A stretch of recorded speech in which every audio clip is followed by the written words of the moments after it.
But yeah, we need to talk about Big E. Horrible, horrible spot on Friday Night SmackDown. And again, a lot of this sort of stuff, we're trying to plan this episode around. We'll get to it, and we'll make the jokes about Butch and everything else. It's all coming. But the most serious thing happened on SmackDown then. So, Ash, talk us through what happened with this one. All right, so on SmackDown, it was Big E and Kofi Kingston in a tag against Sheamus and Ridge Holland, who's recently just been called... Was it called back or called up from NXT? I'm a little off from the timeline with this, but I felt like he went away. He did get injured. Right. So has he come back and they debuted him as part of like the Sheamus faction? Well, he came back and did a little bit of NXT, then it might have been late last year. I can't remember when he debuted on SmackDown, but he was basically saying, well, I'm a big fan of Sheamus because he's a European and I've grown up watching him and big fan of the guy. And but basically being a tag team, it's kind of WWE going, well, he's British. And yeah, so I was going to say it's that same sort of dynamic. That's so right. They're teamed together and they take on the team of Big E and Kofi. Of course, Woods literally last days of injury before he comes back to the company. But I don't think we knew that. No, until today, I think, wasn't it? He came back on the Saturday. On Saturday. Oh, okay. Oh, man, like literally. Yeah, and it's like the worst timing. And obviously, during the tag match, on the outside, Ridge Holland tries to give Big E a belly-to-belly overhead, but it doesn't go well and lands on his head and, breaks his C1 vertebrae. The footage is harrowing. Yeah. It's one of those, like, I've seen some people say, like, oh, it doesn't look like that bad, but you got, like, Big E weighs, like, how many pounds? 280, 295? If he's billed as that, but he's a big guy. Yeah. He's just muscle everywhere. And the force that he would have been, he would have been going in with momentum, and it is literally head first into that mat. And that is literally going to be a few inches of padding, and underneath that is a concrete floor. And he's come crashing down on his head. He doesn't get the rotation, and breaks his neck. I mean, really just what the hell. Rushed to the local emergency centre, and he did post a video from hospital bed once I think they'd got him all sorted and everything. They take him out on the stretcher, get him there. Good spirits though. Yeah, somehow he's like in character as well. What a gift Big E is. Like I would say, like I said this, like it's one of those things. Like, oh, I'm the only one.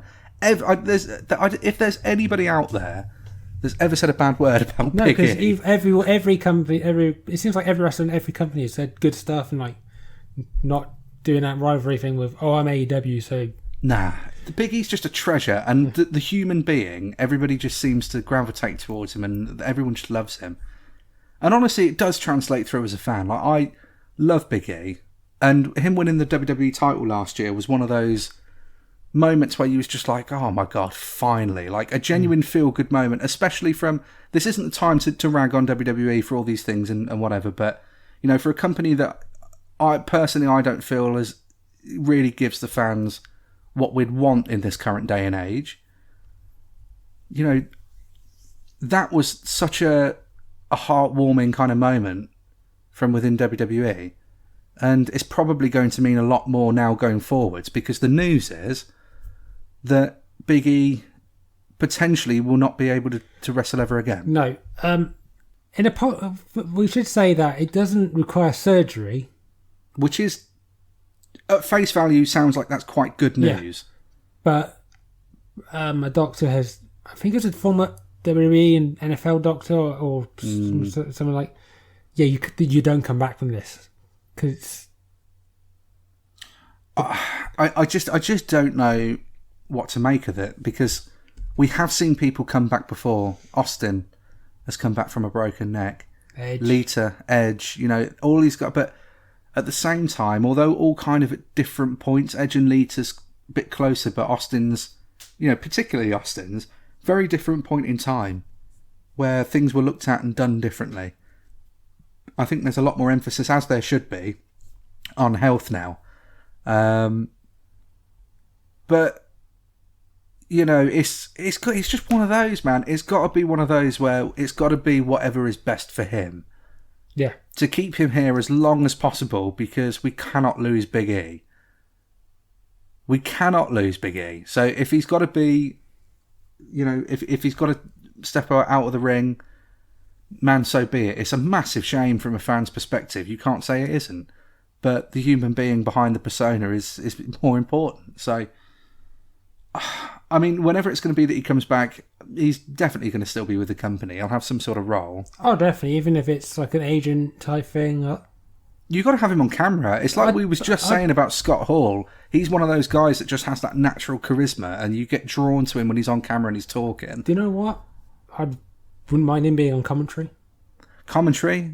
I think they'll probably maybe a GM role or just as a managerial. I don't know, man. I know that sounds really silly because I mean he's still literally lying in hospital. Not trying to book the rest of his career out for him, but in terms of like what he can still bring, I think he's more than just the wrestler. He's got so much that to offer. Yeah, Big E is. It's not paralyzed. He's not paralyzed. No, again, which thank God, but it's just scary, man. I mean, I think the fact is that there are people that have broken their necks, and you can end up paralyzed. You can end up worse. And it's just really, really like, because I don't think this could have been an even worse week so far, and it's already just terrible. But that's what I mean. Like, we've got to look at kind of at least some sort of positivity there, that he is as well as he can be. He is alive, and he is breathing, and he's smiling, man. Yeah, Drew McIntyre put out that tweet. He went in to see Big E afterwards at the hospital, and Big E was just there, smiling, laughing, joking, as normal. I don't understand it personally, but if that's how he is in real life, there's a reason nobody says a bad word about Big E, and I think it shows, doesn't it? But what a massive shame if that's it. I mean, it's a massive shame anyway, but what a massive shame if he can't return to the ring. But he's got to just literally just focus on getting better, get a speedy recovery, man, and bless Big E. Man, bless Big E. He's just a treasure. Yeah, I'm just happy I saw him when he was champion. Ah. And I just hope people don't just rip into Rich Holland, because it wasn't. I know he dropped Johnny Gargano on his head a while ago, and he was safe. But still, it's hard. I mean, I saw Taz. Taz was very diplomatic about it, but he put a tweet out basically saying that, he said before, I think it was I haven't got it in front of me, but it was along the lines of, suplexes are about technique and not about strength. Well, the amount of times I've seen that move and thought a bit close to landing on their head. It is close. It's just hard, and I don't think, again, it's not the sort of time, I think, to point a finger. And if anyone's going to point fingers at anybody, if it was a case that it was unsafe, anyone pointing the finger, it shouldn't be the fans, because it's just not our place to say.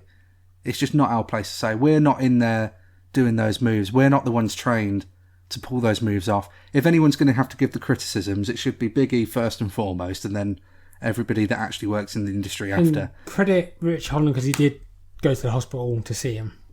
Yeah, but I think that's a genuinely decent thing as a human being to do, isn't it? So but I am worried what they're going to do. I hope because what, from a booking aspect? Yeah. I mean, I've got to be honest. I mean, booking be damned with it, isn't it? Really. I mean, I don't think anyone should. You can criticise WWE booking all day long, and you really could, but I don't think anyone realistically should be sat there criticising them for any changes they have to make now with stuff based on what happened with Big E, because it's just unavoidable. But if it could lead up to a Mania match where the New Day beat. I just don't know if I want to see it. I don't know if I want them to. It's a very WWE thing to do, but I just rather they didn't. But it's up to them, isn't it? And it's up to Big E. But I just wouldn't. I wouldn't want to see that. There's probably those out there that would, and there's going to be those that are indifferent to it. I wouldn't want to see that. But if that was already where the storyline's going, because it sounded like which looks like it probably was, wasn't it? It sounded like it was going to be a 6-man tag. Yeah, which of course will bring us to Butch, which we'll come to now. But once again though, Big E, best of wishes. Mm-hmm. please just get better. You hear too many crappy shit stories coming out from wrestling, and there's still lots of horrible stories coming out. But Big E's the guy you need, man. He's the guy. Definitely. Genuine human being. But, yeah. Butchermania then. Should we talk about it? We've got to turn this up now. Let's try and have a good time, despite everything else. And I say that quite ironically, because having a good time implies that I enjoyed this. And I don't. I mean, Butch. Yeah. The Butcher weight.